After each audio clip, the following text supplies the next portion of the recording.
नमस्कार मेरे प्यारे साथियों, मैं अमित सिंह आपका डीएस एड्यू हब के चैनल पर वेलकम करता हूं। जैसा कि आपको पता है कि हमारा जो यूट्यूब चैनल है डीएस एड्यू हब, ये यूपीएसआई की प्रीवियस ईयर क्वेश्चन की सीरीज लेके आया है, जिसमें आपको ज़्यादातर जो भी क्वेश्चन हमारे यूपीएसआई में पिछले एग्जाम्स में फंसे हैं वो देखने मिलेंगे। मैं आशा करता हूं कि आपकी जो पढ़ाई है, जो स्टडी है, बिल्कुल ट्रैक पर चल रही होगी और उसी स्टडी को और अच्छा और वास्ट बनाने के लिए मैं आज इकोनॉमिक्स का सेशन लाया हूँ पीवाईक्यू, जिसमें हमने मोस्ट एक्सपेक्टेड और प्रीवियस ईयर क्वेश्चन किए हैं जो इकोनॉमिक्स के आपके यूपीएसआई में आए हैं। जैसा कि इकोनॉमिक्स जो है हमारी ज्यादातर 2 से 3 4 क्वेश्चन आते हैं और उन्हें मैं इन्हीं क्वेश्चंस में डिस्कस करूंगा और कोशिश करूंगा कि जो मैं सीरीज लाया हूं, जो मेरे टोटल 5 क्लासेस हैं, उसी में से आपका क्वेश्चन फंस जाए। चलिए एंड तक जुड़िए मेरे साथ। स्टार्ट करते हैं हमारे पहले क्वेश्चन के साथ, जो कि क्या है, जीडीपी के ऊपर है। तो क्वेश्चन नंबर फर्स्ट, जीडीपी का पूर्ण रूप क्या है? That means what is the full form of GDP? बताइए। चलिए, आपके आंसर्स थोड़ा कमेंट में आएंगे, आप कमेंट में आंसर दीजिए या अपने पास एनालाइज करिए कि आप कितने क्वेश्चन सही कर रहे हैं। जैसा कि मैंने आपको बताया है, या मैं आप दोबारा बताना चाहूंगा कि स्टडी करना अच्छी बात है, प्रैक्टिस सेट करना अच्छी बात है, लेकिन उन सेट को एनालाइज करना कि हम गलती कहाँ कर रहे हैं, किस चीज में, किस सेगमेंट हमें और काम करना है, वो मोस्ट इंपॉर्टेंट है अगर हमें सिलेक्शन पाना है तो। चलिए, तो what is the full form of GDP? Gross domestic product, सकल घरेलू उत्पाद। जनरल डोमेस्टिक प्रोडक्ट, सामान्य घरेलू उत्पाद। ग्रॉस डेवलपमेंट प्रोडक्ट, सकल विकास उत्पाद। या फिर ग्लोबल डोमेस्टिक प्रोडक्ट, वैश्विक घरेलू उत्पाद। हमारा जो आंसर है बेटा वो क्या है? Answer number is option number ए, सकल घरेलू उत्पाद, ग्रॉस डोमेस्टिक प्रोडक्ट, जीडीपी, जो हर देश की मेजर करी जाती है, जिसमें बताया जाता है कि जो हमारी कंट्री है कितना ग्रो कर रही है। तो किस बेसिस पे? हमारे जो बेटा फाइनल गुड्स होते हैं, फाइनल जो गुड्स होते हैं उनकी जो मार्केट वैल्यू है, मार्केट जो वैल्यू है उसके बेसिस पर हम जीडीपी कैलकुलेट करते हैं। तो जीडीपी का पूर्ण रूप क्या मिला आपको? सकल घरेलू उत्पाद। आगे बात करते हैं, क्वेश्चन नंबर सेकंड की तरफ मूव करते हैं। मुद्रास्फीति का अर्थ है, मुद्रास्फीति मतलब इन्फ्लेशन, इन्फ्लेशन का अर्थ है। अगर मैं इन्फ्लेशन को बताऊं तो इन्फ्लेशन को अगर मैं इजी लैंग्वेज में बोलूं तो इन्फ्लेशन का मतलब होता है बेटा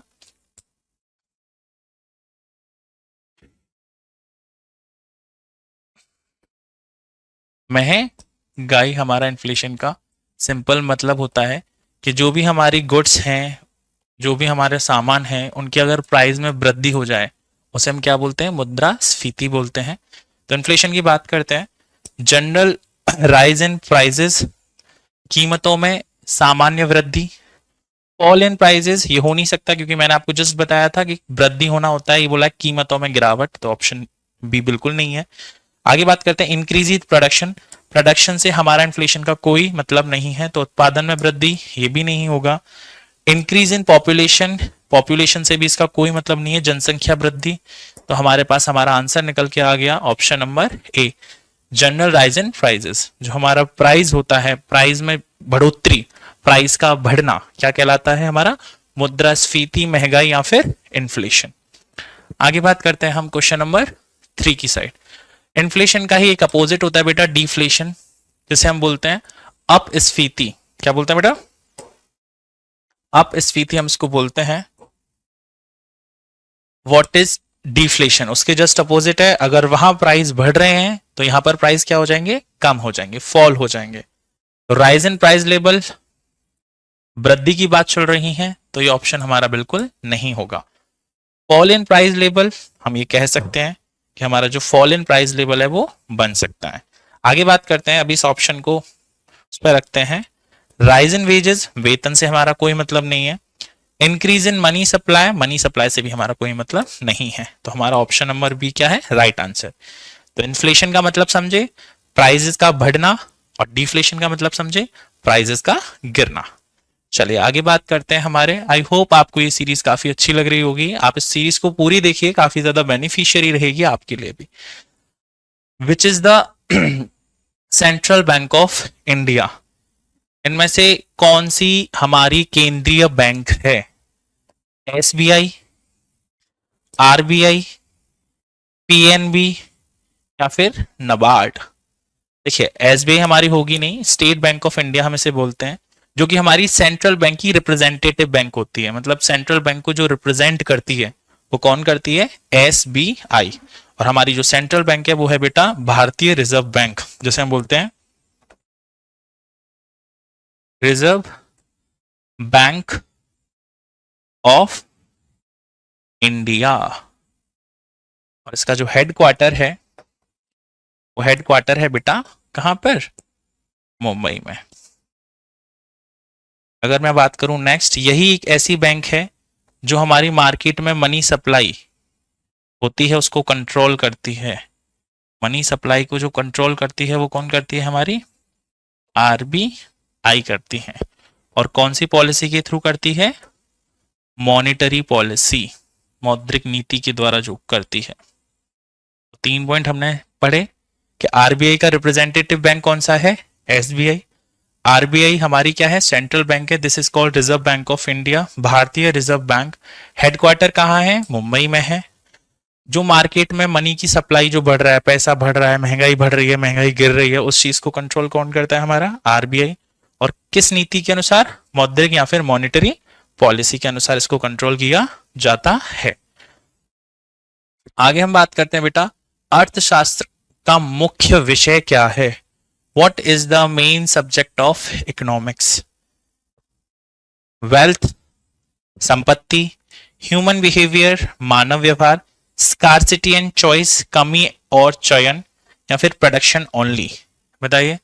अर्थशास्त्र, देखिए मैं आपको थोड़ा सा बता दूं कि जो अर्थशास्त्र उसे वेल्थ ऑफ नेशन बोला जाता है, जो कि एडम स्मिथ द्वारा कहा गया है।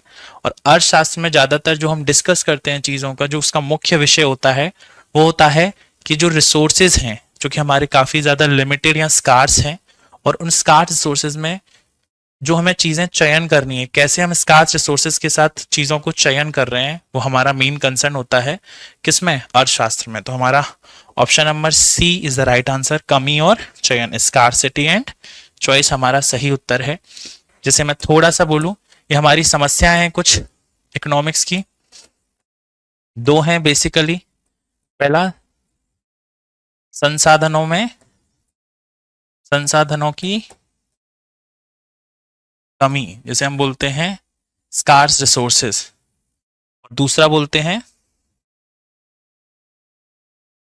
दूसरा है बेटा हमारा असीमित इच्छाएं, इसे हम बोलते हैं अनलिमिटेड वांट्स। तो दो चीज हैं, यही दो चीज हमें देखनी है कि लिमिटेड हमारे पास रिसोर्सेज हैं, स्कार्स रिसोर्सेज हैं, और उन स्कार्स रिसोर्सेज में जो हमारी असीमित इच्छाएं हैं उनको हमें कैसे मैनेज करके चलना है, कैसे मिलाकर चलना है, उसी को बोला जाता है इकोनॉमिक्स, अर्थशास्त्र। चलिए आरबीआई, अभी जस्ट आरबीआई के ऊपर एक पॉइंट हमने डिस्कस किया है। आरबीआई क्या है? हमारी सेंट्रल बैंक ऑफ इंडिया। क्या है? आरबीआई। और इसका गठन कब हुआ था? 1935। इसकी स्थापना 1935 में हुई थी। तो बिना टाइम वेस्ट करे आप आंख बंद करके लगा सकते हो option number A, that means RBI का स्थापना किस वर्ष की गई थी? 1935 में। आगे बात करें हमारे नेक्स्ट क्लास की तरफ, नेक्स्ट क्वेश्चन की तरफ। कर का उद्देश्य क्या है? टैक्स का क्या ऑब्जेक्टिव है? भाई आपको भी पता है कि गवर्नमेंट हमसे क्या लेती है? टैक्स लेती है। क्या लेती है? टैक्स लेती है। दो तरीके का टैक्स होता है हमारा, एक डायरेक्ट टैक्स होता है जिसे हम बोलते हैं प्रत्यक्ष कर, दूसरा होता है इनडायरेक्ट। चलिए इसे थोड़ा सा डीप में स्टडी करते हैं टैक्स को। टैक्स जिसे हम क्या बोलते हैं? कर। बेसिकली जो हमारा बेटा टैक्स है वो दो टाइप का होता है, एक होता है डायरेक्ट टैक्स, एक होता है इनडायरेक्ट टैक्स। डायरेक्ट टैक्स को बेटा हम बोलते हैं प्रत्यक्ष कर, और इनडायरेक्ट को बोलते हैं हम अप्रत्यक्ष कर। ठीक है, तो डायरेक्ट टैक्स क्या हुआ? डायरेक्ट टैक्स हमारा, प्रत्यक्ष कर हमारा वो टैक्स, वो कर जिसका जो प्रभाव है, जिसका जो बर्डन है, जिसका जो भार है, हम किसी दूसरे व्यक्ति पर, दूसरी यूनिट पर, दूसरी संस्थान पर शिफ्ट या परिवर्तित नहीं कर सकते हैं, उसे डाल नहीं सकते हैं। जहां से जनरेट हो रहा है, जहां से आ रहा है, उसी को पे करना पड़ेगा। जैसे इनकम टैक्स, क्या है? Income tax. आपको भी पता है कि मैं जो इनकम कमा रहा हूं, तो मुझे अपनी इनकम पर टैक्स देना है। ऐसा तो नहीं कि मेरी इनकम पर आप लोग टैक्स दें। मेरी कोई कंपनी है, वहां पर मुझे कॉर्पोरेट टैक्स देना पड़ता है। कॉर्पोरेट का मतलब होता है कंपनी की जो कमाई है उस पर जो हम टैक्स देते हैं, तो वो कंपनी ही देगी, कोई और व्यक्ति नहीं देगा। तो ऐसा टैक्स जिसका भार हम किसी दूसरे व्यक्ति पर शिफ्ट नहीं कर सकते, उसे डायरेक्ट बोलते हैं। इनडायरेक्ट टैक्स में हम जो भी इसका बर्डन है, जो भी इसका भार है, हम किसी दूसरी यूनिट पर शिफ्ट कर देते हैं, दूसरी यूनिट पर डाल देते हैं। जिसे हम बोलते हैं बेटा, आज के समय पे एक ही हमारा इनडायरेक्ट टैक्स पूरे इंडिया में है, जिसे बोलते हैं GST, goods and service tax. तो क्वेश्चन पे आते हैं। टैक्स के बारे में थोड़ा सा हमने पढ़ा। तो टैक्स का ऑब्जेक्टिव क्या है? रेवेन्यू कलेक्शन, हाँ जी। इकोनॉमिक इक्वालिटी, हाँ जी। डेवलपमेंट, हाँ जी। ऑल ऑफ द अबव, हाँ जी। मतलब राजस्व संग्रह, बिल्कुल सही। आर्थिक समानताएं, बिल्कुल सही। विकास, बिल्कुल सही। तो ऑप्शन नंबर डी, उपरोक्त सभी इज द राइट आंसर। तो हमारा इसका जो ऑप्शन है वो ऑप्शन नंबर डी है।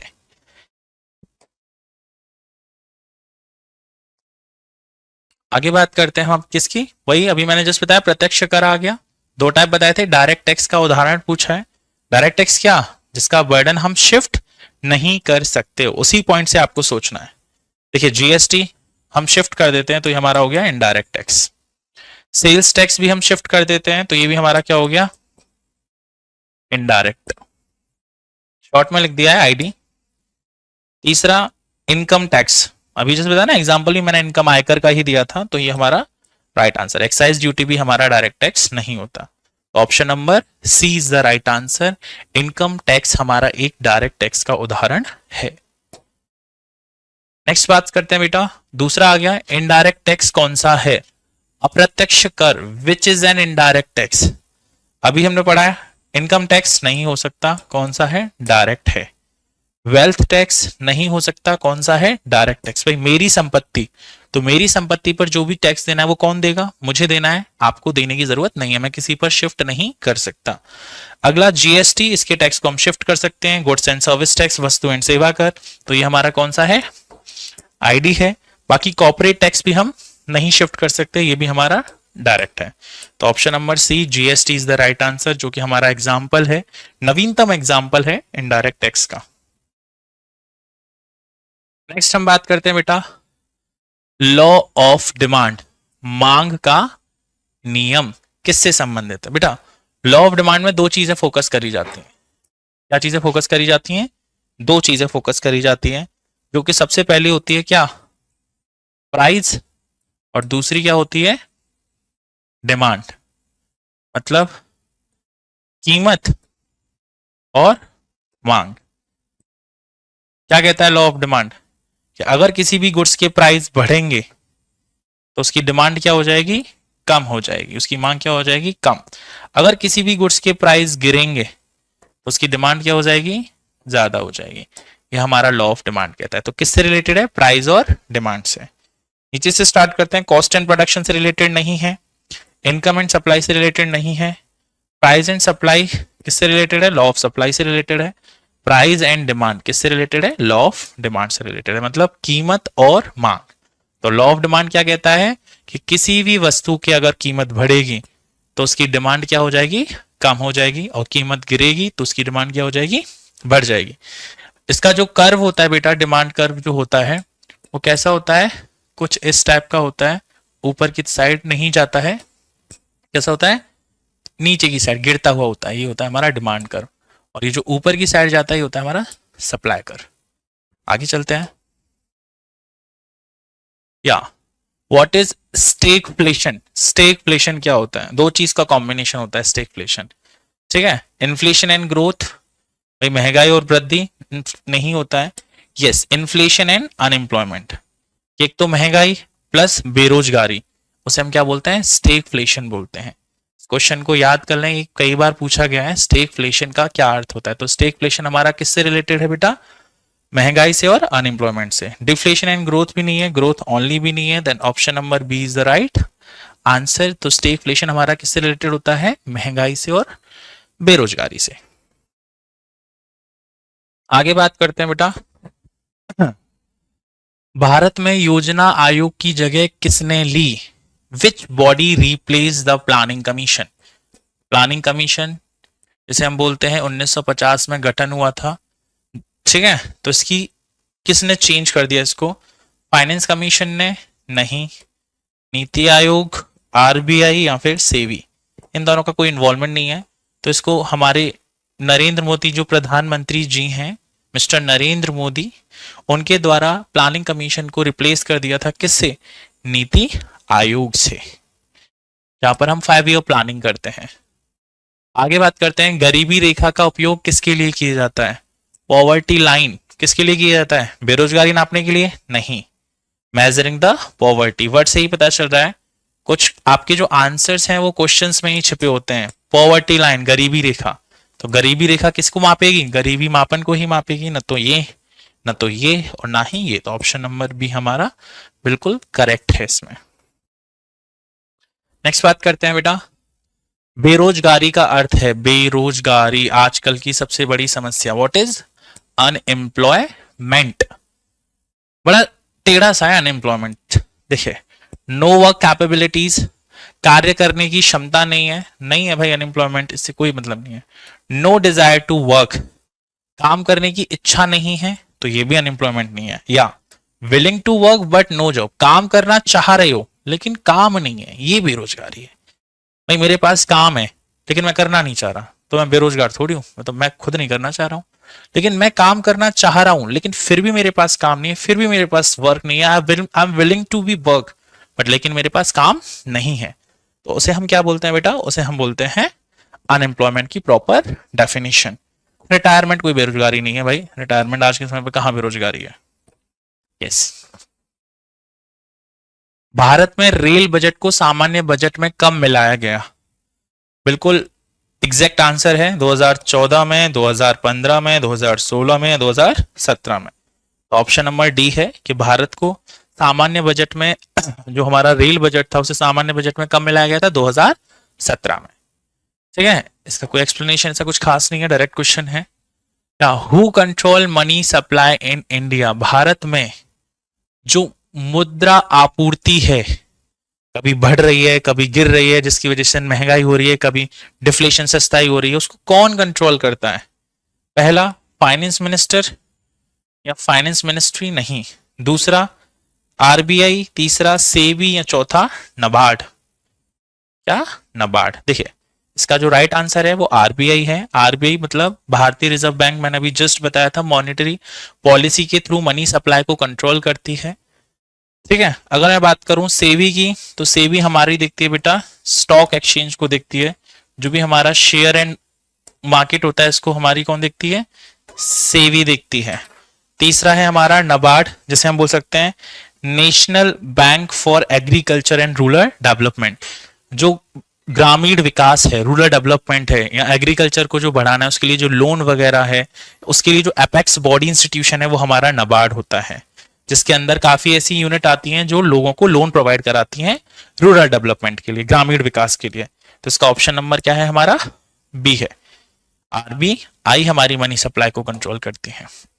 नेक्स्ट हम बात करते हैं, निम्न में से कौन सा उत्पादन का कारक नहीं है, इनमें से कौन सा फैक्टर ऑफ प्रोडक्शन नहीं है। बेसिकली 4 फैक्टर ऑफ प्रोडक्शन होते हैं, टोटल, लैंड, लेबर, कैपिटल और एंटरप्रेन्योरशिप। तो 4 होते हैं, तो कौन सा नहीं है, लैंड है, भूमि है, लेबर है, बिल्कुल है, कैपिटल है, बिल्कुल है, मनी नहीं है, क्या नहीं है, मनी नहीं है। तो इसकी जगह चौथा कौन सा है हमारा, बिजनेसमैन बोल दो या कोई भी यूनिट बोल दो, एंटरप्रेन्योर जैसे हम बोलते हैं वो है, चौथा हमारा ये है। तो 4 फैक्टर ऑफ प्रोडक्शन होते हैं, तो ऑप्शन नंबर डी इसका करेक्ट आंसर है, वो हमारा नहीं है। नेक्स्ट बात करते हैं अगले क्वेश्चन पर, आरबीआई द्वारा प्रयुक्त मौद्रिक नीति दैट मीन्स मॉनेटरी पॉलिसी का उपकरण कौन सा है? अभी जस्ट मैंने आपको बताया था कि आरबीआई क्या करती है, मनी सप्लाई को कंट्रोल करती है। किसके थ्रू करती है? मौद्रिक नीति, मॉनेटरी पॉलिसी। अब मॉनेटरी पॉलिसी के भी बहुत सारे कंपोनेंट हैं, बहुत सारे कारक हैं, तो उसी के बारे में पूछा है कि इनमें से कौन सा उपकरण है। थोड़ा सा चलो इसको ब्रॉड समझते हैं, बन जाते हैं क्वेश्चन।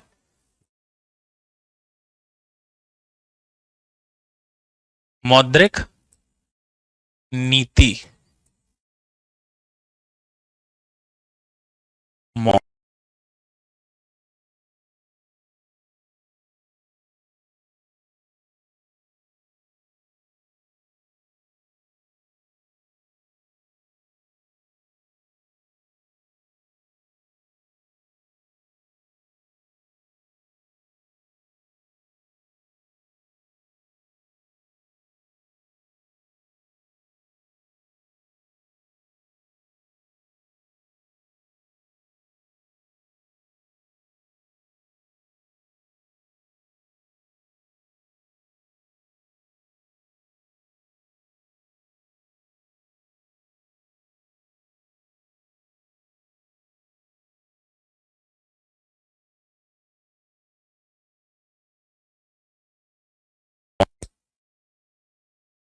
मार्जिन रिक्वायरमेंट, उसके बाद आता है बेटा ओएमओ, जिसे हम बोलते हैं ओपन मार्केट ऑपरेशन।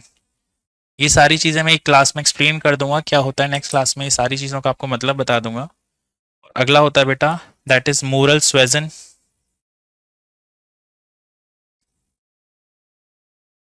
इसे डायरेक्ट एक्शन भी बोला जाता है।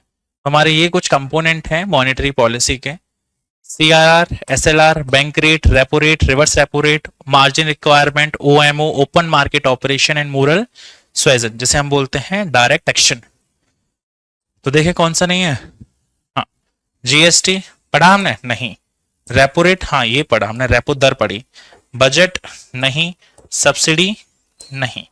तो हमारा मॉनेटरी पॉलिसी का कौन सा है? रेपो रेट हमारा इसका करेक्ट आंसर है, जिसे रेपो दर बोलते हैं। इनका मतलब मैं आपको अपनी अगली क्लास में बता दूंगा। ये सारी जितने भी हमारे क्या है मॉनेटरी पॉलिसी है, कैसे काम करती है, कैसे काम नहीं करती, कैसे कंट्रोल करती है, कैसे बढ़ाती है, ये सारी चीजें। गरीबी का मापन भारत में किस आधार पर किया जाता है? यस, बताइए। गरीबी का मापन भारत में किस आधार पर किया जाता है? इनकम के बेसिस पर, कंज्यूमर एक्सपेंडिचर के बेसिस पर, सेविंग्स के बेसिस पर, या इन्वेस्टमेंट? बहुत से लोग समझ होंगे इनकम के बेसिस पर। ज्यादा इनकम मतलब मैं गरीब नहीं हूं, कम इनकम मैं गरीब हूं, तो नहीं। भारत में हमारा जो गरीबी किया जाता है वो कंजप्शन एक्सपेंडिचर, कैलोरीज, मिनिमम कुछ कैलोरीज डिसाइडेड हैं कंज्यूमर के लिए, उसके एक्सपेंडिचर पर किया जाता है। तो option number B is the right answer. तो इसका राइट आंसर क्या है? ये नहीं है बेटा, इसका राइट आंसर ये है, consumption expenditure is the right answer. Bharat में जो गरीबी का मापन किया जाता है वो हमारा किया जाता है किसी बेसिस पर, उपभोग व्यय, कितना खर्चा आप अपने कंजप्शन पर कर रहे हैं। प्लानिंग कमीशन का गठन कब हुआ, कब स्टैब्लिश हुई? सबको पता है बेटा 1950। कब हुई? 1950 में। नेक्स्ट बात करते हैं, भारत में प्रत्यक्ष कर किसके द्वारा वसूला जाता है?